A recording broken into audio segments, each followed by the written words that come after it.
జనం అంటే అటు సైడ్ ఆయన తలగా ఇక్కడ ఎక్కేటప్పుడు అక్కడ జనం డ్రైవర్ని ఆపు ఆపు ఆపు అని చెప్పేసి వీడియో ఒకటి వచ్చింది. ఓకే, అది మీరు చూసి ఉంటారు.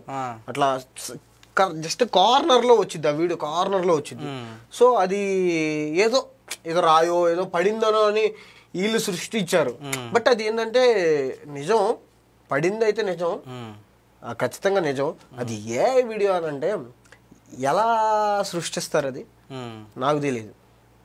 అది సృష్టించడం అంటే అదంటే సృష్టిస్తారు, అది అర్థం అయిపోవాలి జనానికి.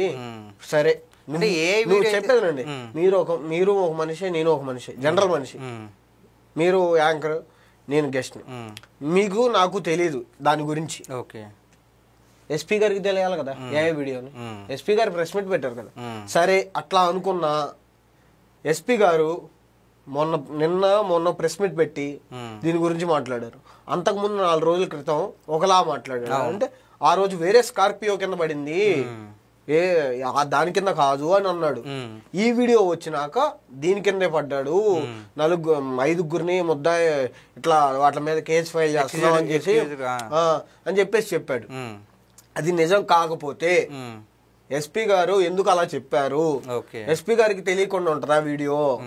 అంటే అంబటి రాంబాబు గారు కావచ్చు, రోజా గారు కావచ్చు, ఇది ఏ అని కొంతమంది అంటున్నారు, ఇదేమో కావాలని ఇలా గ్రాఫిక్స్ అని కొంతమంది అంటున్నారు.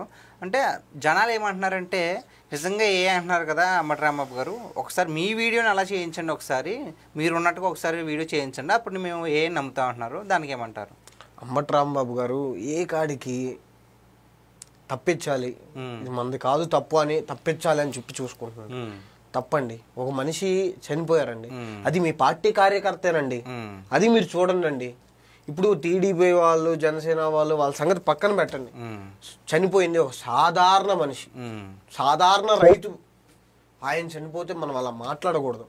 అది చనిపోయింది, సరే మీరు మీ కారు కింద పడ్డారు, ఎవరి కారు కింద పడ్డారు, ఏదో ఒకటి జరిగింది, నిజమైతే ఒప్పుకోండి. మీరు ఎక్కడో పడింది అని చెప్పేసి మీరు అట్లా తప్పుగా మాట్లాడకూడదు. ఎందుకంటే వీడియో ప్రూఫ్ ఉందాడా, వీడియో ప్రూఫ్ ఉంది. చెప్పండి జనానికి, చెప్పండి మీరు ముందుకొచ్చి మీరు ఏంటంటే ఆ వీడియో రాకముందు బులోమని అందరూ వచ్చి ప్రెస్ మీట్లు పెట్టి మాట్లాడారు. ఆ వీడియో వచ్చి నాకు ఒక్కరు రావట్లేదు బయటికి. ఎందుకనంటే నిజం బయటపడింది కదా.